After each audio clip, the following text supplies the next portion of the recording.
طيب، سلام عليكم. عامل ايه؟ انا مش بنزل على اليوتيوب تقريبا غير مره كل سنه، وهي بتبقى في عيد ميلادي. والمره دي صدفه مش عاديه خالص خالص ان عيد ميلادي جاي مع يوم عرفه. يعتبر اهم واحسن يوم في السنه كلها، والله العظيم. اكبر حاجه ممكن تستغلها وتستفاد منها هو يوم عرفه. طيب، انا جاي اتكلم في ايه؟ انا جاي اقول لك ان هنا انا كنت كاتب دعاء عرفه اللي فات، وكنت كاتب طلبات عرفه اللي فات، وجاي اقول لك ايه اللي اتحقق فيهم. وعايز اقول لك كمان ان انا كان عرفه، كل عرفات اللي عدت عليا في عرفه ما كنتش قادر اتواجد فيه كله بشكل منتظم، او مثلا ادعي من اوله لاخره بسبب الشغل او مثلا دراسه. وفي ايام فعلا قدرت اديها حقها بزياده. فهقول لك بالظبط هما مين وايه اللي حصل فيهم، وان انا المره دي ان شاء الله نويت وانت ناوي معايا ان والله العظيم مهما حصل مهما حدث ما ينفعش ابدا ابدا ابدا تضيع عرفه. شغل مش شغل، عزومات، ارجوك عرفه ما ينفعش يضيع. فتمام، تعالى واحده واحده. اولا كده يا حبيب قلبي، انا عايز اقول لك حاجات وجايب لك بالفعل دليل ملموس حقيقي. طيب، بسم الله.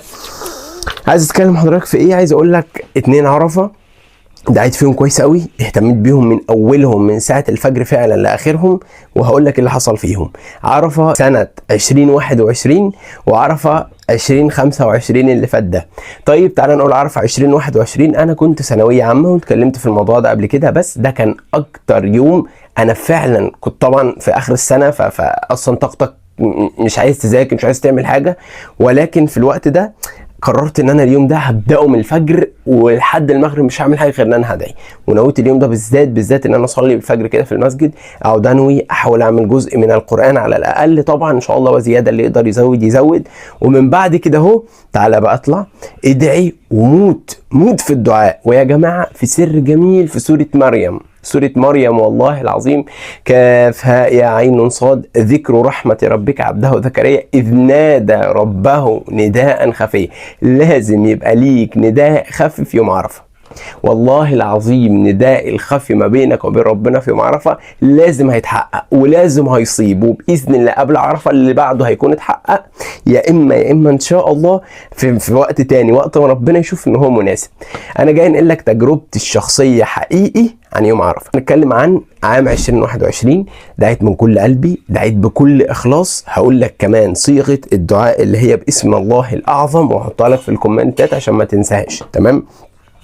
اللهم أنت تعلم بأنك أنت الله الحنان المنان بديع السماوات والأرض، أسألك بكل اسم سميت به نفسك أو أنزلته في كتابك أو أنزلته في علم الغيب عندك أن ترزقني. وقول، وفي برضو اللي هو اللهم إني عبدك ابن عبدك ابن أمتك ناصيتي بابك ماض فيا حكمك في الناصية هي دي، فلازم ناصيتك دي تبقى محفورة في السجادة، محفورة في الأرض. خلاص، دعيت ان يا رب ارزقني كلية الطب 2021، ويمكن كانت سبب تعب كبير كلية الطب دي، ولكن انا عايزها يا رب اديها لي، يا رب ارزقني اياها مهما ذاكرت مهما عملت. والله فضل الدعاء انت عمرك ما هتعرف هو مهم قد ايه غير لما تجربه فعلا وتوصل نهاية ثانوية عامة وانا في اخر امتحان والدي حلم والله العظيم ما هنساه ابدا ابدا ابدا.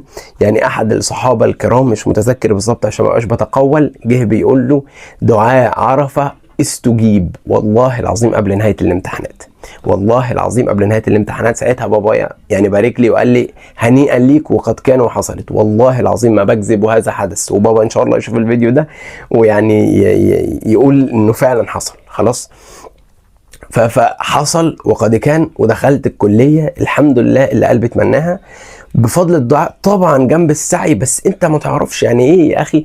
اتوني، عارف انت الحديث بتاع اللي هو ربنا بيباهي الملائكة، انظروا يا ملائكتي عبادي جولي شعثا غبرا، طالبين بيرجوا بيدعوا بيتمنوا. فخلي بالك والله باب السماء اليوم ده على الكل مفتوح، مش بس اللي راح عرفة، مش بس اللي واقف على الجبل، لا. والنبي صلى الله عليه وسلم قال لك الحج عرفه. فالمقصود بيه اليوم والجبل، مش مقصود بيه ان انت يعني لازم تبقى حج وهناك بس. ركز معايا في دي والنبي. فحصل ودخلت الكليه والحمد لله ربنا اكرمني بحاجات كتير وعمل وهكذا. طيب تاني يوم عرفه مهم هو يوم عرفه 2025، اقصد مش فكره مهم، تاني يوم عرفه دعيت فيه بنفس النظام اللي هقوله لك ومهم قوي تسمعه. طيب عرفه 2025 ده انا دعيت بيه في ايه؟ حقيقه البارتنر اللي عايز اكمل مع عمري كله كان ظهر، طبعا هو معايا من يعتبر فتره ثانوي، بس خلاص انا كنت شايف ان وجب خلاص ان احنا ناخد خطوه رسميه، وجب خلاص ان نبقى احنا مخطوبين. بس انا ازاي؟ كليه الطب قليل الحيله، فلوس، رزق منين؟ اللهم يا رب، يعني فاهم.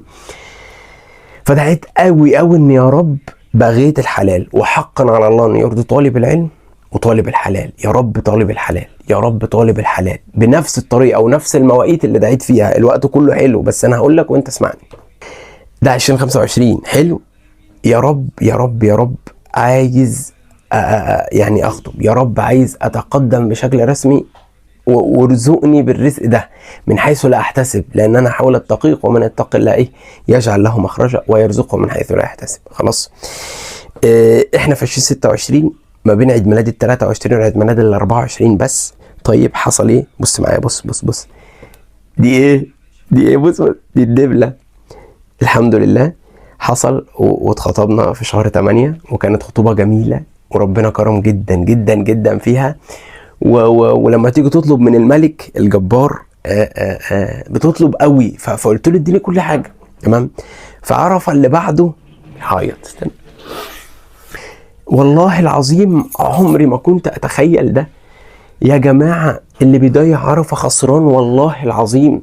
ده مش بس ربنا بيقول لك اطلب وإذا سألك عبادي عني فإني قريب أجيب دعوة الداعي، أجيب دعوة الداعي. إزاي ما تدعيش في اليوم ده يا أخي؟ والله ما هممني الفيديو ده يجيب كام مشاهدة، أنا بكلمك عن تجربتي الشخصية. إزاي اليوم ده ما تسحلش نفسك دعاء؟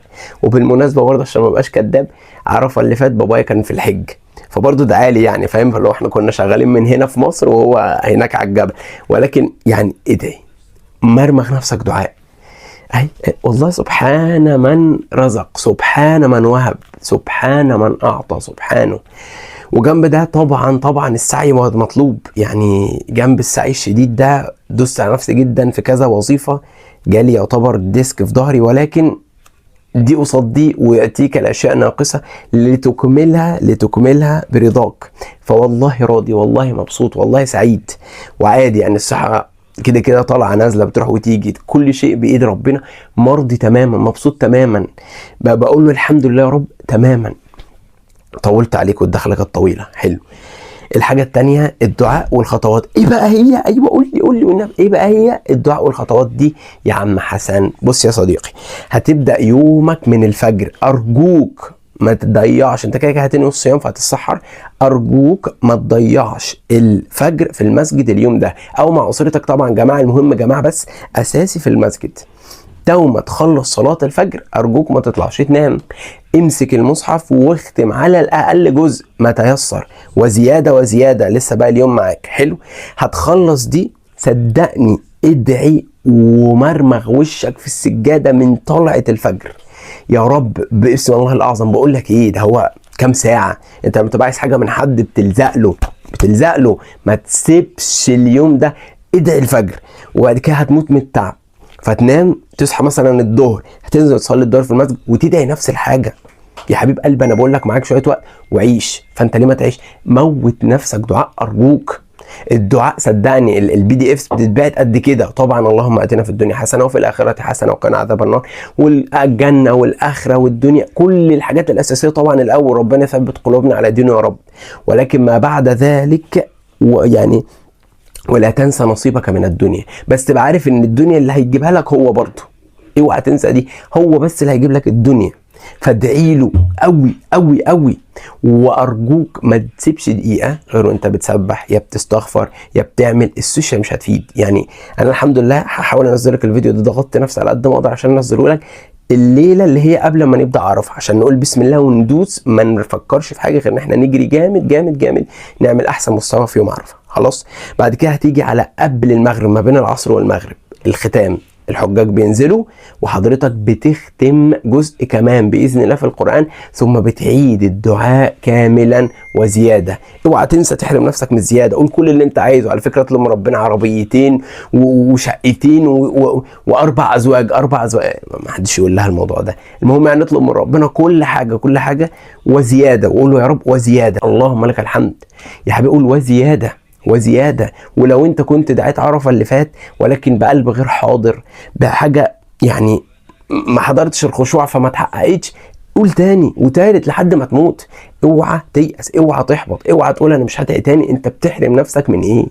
انت بتحرم نفسك ليه؟ فاهم حاجه؟ جنبها ارجوك يعني للدعاء اساسيات. اوعى تبقى مشاحن من حد، او اوعى اصلا تدعي على حد، او اوعى تدعي ان شخص معين يجي لك بعينه. اوقات بيبقى الاذى في شخص، فاوعى تبقى متشاحن من حد، اوعى تدعي على حد، اوعى تدعي بحد يعني يا رب ده يا اما ما فيش. ارجوك لا، ادعي يا رب ان الشخص ده ان شاء الله ان فيه الخير هاته وان فيه الشر خليه في خير وهات. لا يعني ان شاء الله يبقى فيه يعني خير وربنا ينولك اللي انت عايزه. جنبه في المناصب بقى يعني يا رب في الدنيا حسنه بقى، يا رب انا عايز ابقى اول على الدفعه مش مشكله، يا رب انا عايز ابقى احسن حد في زمايلي، يا رب انا عايز يبني لي بنيه قويه جسديه، وهكذا. قول براحتك، ارجوك قول براحتك. انا قلت التجارب العمليه وقلت تجربتي الشخصيه في دي. هختم الفيديو مع حضرتك بايه عشان طولت عليك؟ انا هختم الفيديو بيه تعالى ننوي سوا، وهقول لك بقى المره دي على الملأ اهو امنياتي ان شاء الله للسنين الجايه او للسنه الجايه، ويا رب يجي عرفه الجاي. اول حاجه كده يا رب يا رب يجي عرفه الجاي وانا معايا عدد كويس قوي من المشتركين على اليوتيوب، علشان ان شاء الله نويت ان انا اطلب ماده علميه ادرسها، لان شفت في التدريس يعني بفضل الله حاجه جميله ومهنه الانبياء يعني.